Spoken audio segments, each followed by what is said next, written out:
এই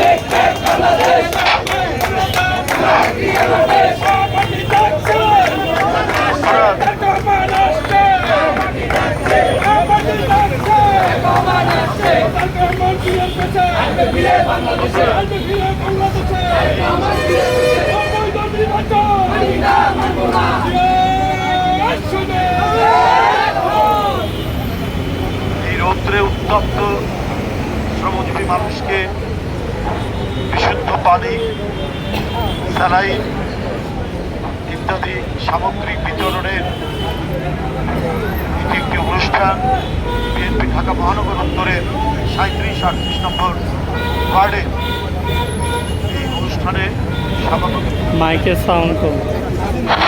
যিনি সভাপতিত্ব করছেন এখন ঠিক আছে বরকত আলী সাহেব, এখানে উপস্থিত রয়েছেন জাতীয় ফুটবলার, ঢাকা বিএনপি উত্তরের সদস্য সচিব, সদ্য কারামুক্ত, খুব অত্যন্ত পরিশ্রমী দক্ষ সংগঠক আমিনুল হক, ফুটবলার আমিনুল হক উপস্থিত রয়েছেন। দেশের একজন খ্যাতিমান চিকিৎসক, বিএনপির স্বাস্থ্য বিষয়ক সম্পাদক ডাক্তার রফিকুল ইসলাম উপস্থিত রয়েছেন। বিশিষ্ট উদ্যোক্তা এবং বিএনপির সহ অর্থনৈতিক বিষয়ক সম্পাদক মাহমুদুর রহমান সুমন উপস্থিত রয়েছেন। একদা অঞ্চল, বাড্ডা অঞ্চলের আমার সম্পূর্ণ অত্যন্ত ঘনিষ্ঠ সহকর্মী, ছাত্র, আনোয়ার কমিশনার, তহিদ এবং শেখর, মুস্তফা জামান এবং আমাদের সাজ্জাদ, যিনি সার্বক্ষণিকভাবে সবসময় দলের সংগঠনের সাথে নিবেদিত, জাহাঙ্গীর মোল্লা সহ এই তত্ত্ব প্রবাহ, এই উত্তাপের মধ্যে আর কতক্ষণ আপনাদেরকে আজকে দেখা যায় আর কত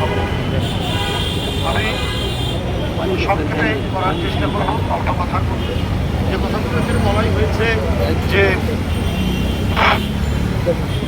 ওটা জীবনও নিবে না, আজকের যে মানুষের দুর্ভোগ, সবাই এদেশের মানুষ সংখ্যাগরিষ্ঠ মানুষের দরিদ্র, যাই শেষ করে যাই, সবার বাসায় তো আর এসি নেই, অনেকের বাসায় ফ্যান পর্যন্ত নেই। এই শ্রমজীবী মানুষ, দিনমজুর, তারা কি করে বাঁচবে? এই যে আজকে এক মাসের মতো যে খরা,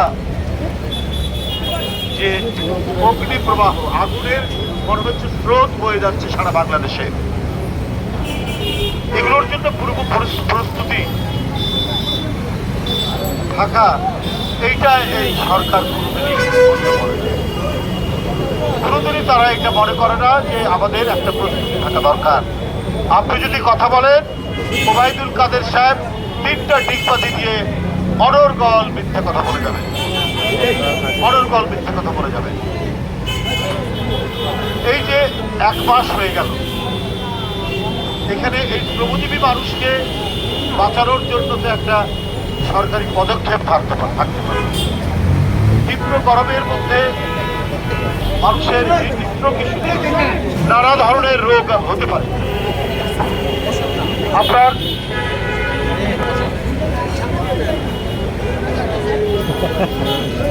আপনার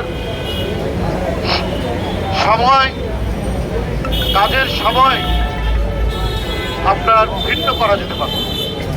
এখন 5টার সময় ফজরের আজান হয়, যদি 6টা থেকে 10টা পর্যন্ত, ওদিকে 4টা থেকে 6টা পর্যন্ত বা 7টা পর্যন্ত হলেও মানুষ এই কাজের সময় যদি ইয়ে করা যায়, আলাদা করা যেত, তাহলে এই শ্রমজীবী মানুষ, এই যে নির্মাণ শ্রমিক, এই যে হোটেল শ্রমিক, এই যে রিক্সাওয়ালা, এরা কিন্তু অনেকখানি বাঁচতে পারে। শুধু তারা না, প্রত্যেকেই যারা বরং উচ্চতর যারা চাকরি করেন, কাজ করেন, এই টাইম টেবিলটা যদি তারা ভিন্ন করতেন, তাতেও অনেক মানুষ এই রৌদ্রের তাপের নিপীড়ন থেকে তারা বাঁচতে পারত। কিন্তু এসব কোনো পদক্ষেপ তারা নেয়। কি বিভৎস অবস্থার মধ্যে এটা তো একটা চেইন রিয়াকশন।